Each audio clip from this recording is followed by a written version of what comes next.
Well, first of all, Michael and I, we're childhood friends from the time we were 10 years old, played soccer together, and we've done a lot of different projects together. So this is probably the fifth project.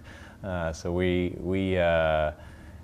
get an idea in our head, and we have a conversation, and yeah, we write things down on napkins, and the next day we begin marching. And in this particular instance, you know, we were having a conversation about our wives and moms and the power of soccer moms socially and economically, and we were just taken by how much moms count on each other and not really their husbands to succeed. And then it just grew from that conversation where you started thinking about the park bench and how moms can meet another mom that they never knew before and instantly have a very intimate conversation on important things. And so the idea of creating a community of moms where they really become each other's greatest resource seemed incredibly powerful, and the fact that nobody had aggregated moms at scale, both socially and economically, we thought was a huge idea. I think I was very struck by the fact that, you know, like Andrew said, okay, here's an idea.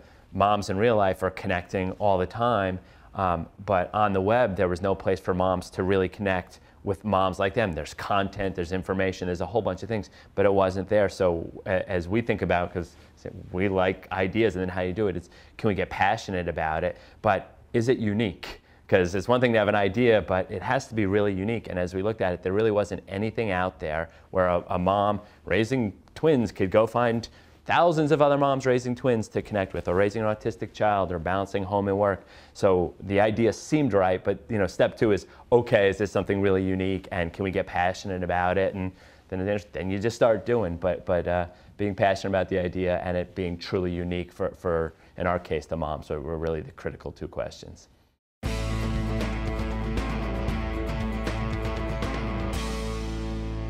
We had a very good sense from things we'd done previously that there was a need from the mom standpoint, and there's different ways to figure out if something works. One is traditional market research, and certainly we talked to a lot of moms, but one great thing about web businesses is you can build something very quickly and forget your theory. The moms themselves will tell you what's working or not working. At the end of the day, once the napkin was done, 7 people sat down and built the site in 7 weeks and kept it very, very simple. You know, anytime, I think Andrew made the point, anytime you're going to do something complicated, forget it. Keep it simple. Make sure that we were helping moms connect with other moms, and go out there, and then they love it. Okay, but change this. The beauty of a web business, we get hundreds, thousands of pieces of feedback every day. So I think the one thing about being passionate in your idea is step one. If you're not flexible all the way through and really listen to who your customer is or your audience or wherever it is, you don't get too caught up in your idea. You know, the germ of it should always be there, but flexibility is a necessary part of the game.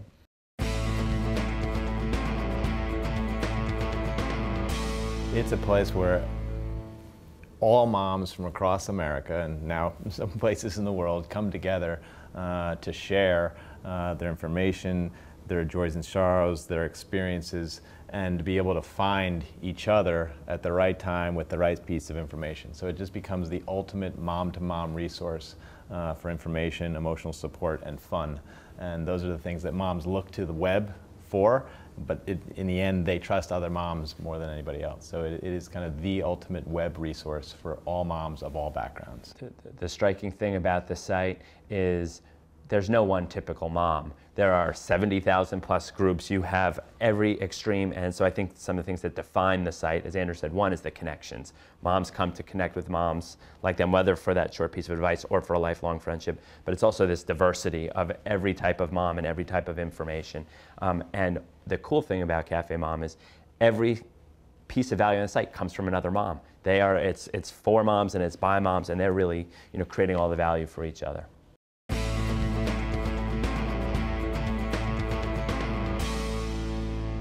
I think you have to have the certain kind of personality that gets excited about that kind of climb up a mountain.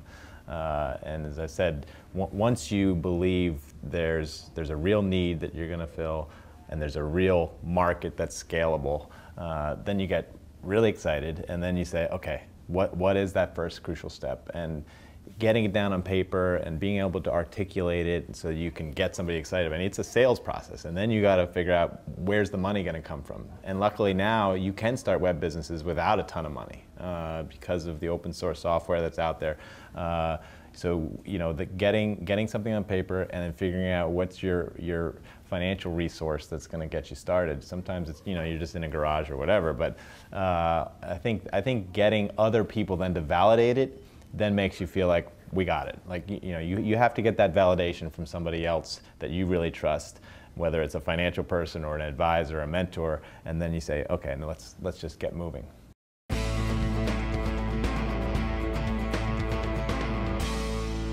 I've never seen anybody be really successful who's focused on the financial outcome. Like that hopefully comes for anybody who builds a great business, but it's passionate about the idea, it's passionate about the people you work with, it's passionate about, for us it's building something great for moms and doing something great for the advertisers, and focus on that, and hopefully everything takes care of itself.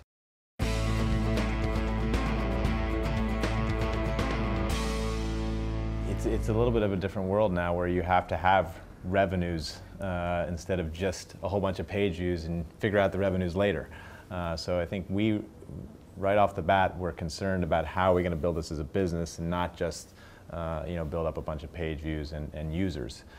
So I think that makes it more challenging because you have to be working for two different masters, the advertisers and the moms at the same time. So how you develop your resources makes it more challenging. But I think in today's world, you can't do it in the old internet days where you just build up a big user base and worry about the revenues later. The lessons of the dot-com bubble and the financial crisis are pretty simple.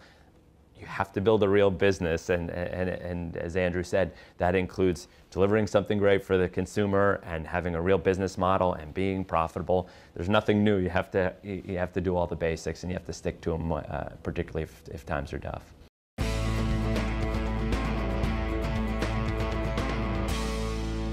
Innovation is constantly creating something new that's valuable to somebody, or to your customer in our case. So, we're always thinking about how we can be innovative for the moms and how we're innovative for the advertisers. If you're delivering the same thing that someone else is delivering, it's very hard to win. If you're delivering something that nobody else is doing, you've got a very good chance to win. Yeah, I think it also has to do with kind of adapting to the changing landscape, and things are moving at such a high rate now that you even look at Do Something. When we started in 1993, the whole world's changed in how you would deliver a message to young people. And you have to constantly be, kind of throwing out any of the things you think are for certain, they're not. So you have to be on your toes, and you have to be constantly figuring out how to adapt in this changing society. Many of the advertising programs we've created over the last year and a half for our big partners were extremely innovative, and we were the first ones to create these influencer programs, these very interesting widgets. So we were innovators.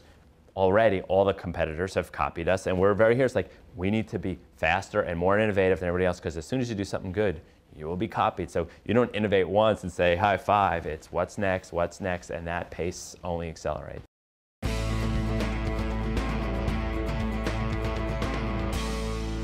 People ask me that a fair number of times, both on the social entrepreneurial world and then the business world. And I think that once you have an idea that you believe in, I would take a first step that puts you out there, kind of puts you out in a public way so that you can't turn back. So whether it's calling somebody and saying, I'm gonna follow up with you and I've written this thing and I'm gonna come meet you, but in some way you need to put yourself out there so you feel obligated to go forward. And then you have no choice but to keep going.